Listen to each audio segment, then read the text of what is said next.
Bonsoir chers parents, j'espère que vous allez bien.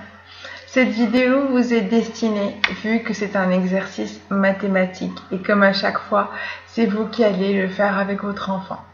La particularité de cet exercice d'aujourd'hui, c'est que vous devez le commencer avec votre enfant, mais par la suite, il pourra continuer à le faire en toute autonomie, ça veut dire le faire tout seul.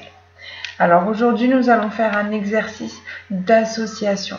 L'enfant doit associer les différentes représentations numériques.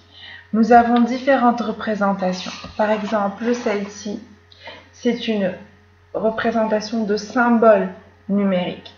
Ici, comme vous le voyez, j'ai fait deux séries de 1 jusqu'à 4. Encore de 1 jusqu'à 4. Ceux-ci sont des symboles numériques. Ne partez pas plus loin que 4 et vous allez comprendre pourquoi. Nous allons nous arrêter à ce chiffre-là. La seconde représentation numérique, ce sont les constellations. Comme vous le voyez, ils ont été dessinés de la même manière que ce que vous trouverez sur un dé, ce qui veut dire le 1, un point au milieu, le 2, 3, comme sur un dé, comme sur des cartes, et puis le 4. Il faut toujours garder la même représentation parce que votre enfant va faire une mémorisation photographique de cette image. Ensuite, vous allez lui demander de découper, tout simplement.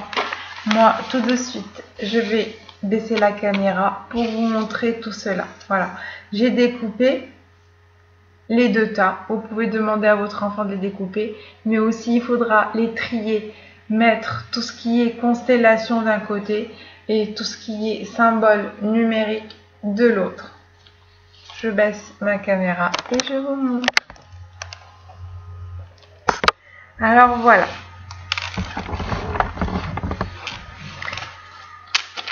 On va commencer par utiliser une seule série de notre représentation de symboles numériques. On va en prendre qu'une seule pour commencer. Je donne les cartes et je demande à mon enfant de les disposer en ligne.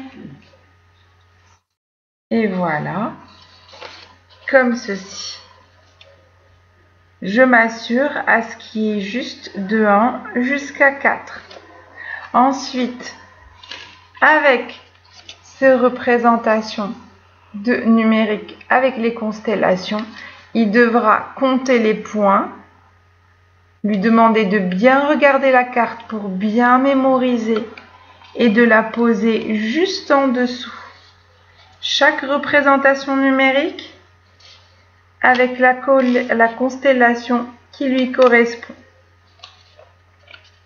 Une fois qu'il est terminé, n'oubliez surtout pas de le féliciter. Encouragez-le, rendez ce jeu encore plus attrayant avec peut-être de la musique, des sauts, faire un gage à chaque fois que votre enfant a fini. Et là, lui donner envie d'y rejouer tout seul parce qu'il pourra y jouer en autonomie. La deuxième étape, c'est de lui demander cette fois-ci, mais tout en faisant toute la série posée, tous les nombres, toutes les cartes de symboles numériques sont posées et faire la même chose. Maintenant, ce que je voulais vous expliquer, pourquoi nous devons exactement nous arrêter à 4 et ne pas aller plus loin que 4, parce que tout simplement la complexité est double. 1. Nous lui demandons d'associer un symbole numérique à une constellation. La deuxième, c'est que la suite numérique n'est pas logique. Ce n'est pas une suite numérique continue, mais elle est mélangée. C'est pour ça qu'il faut nous arrêter à 4. Et puis, pourquoi pas, une fois le 4 acquis, on peut aller plus loin. Nous verrons d'autres exercices qu'on peut réaliser avec ces cartes-là. Mais chaque semaine, je vous en enverrai un. Pas trop d'un seul coup. J'espère que cette vidéo vous trouvera dans de bonnes conditions. N'hésitez pas à me contacter si vous avez d'autres questions. Je vous dis à bientôt pour une nouvelle vidéo et puis un nouvel exercice.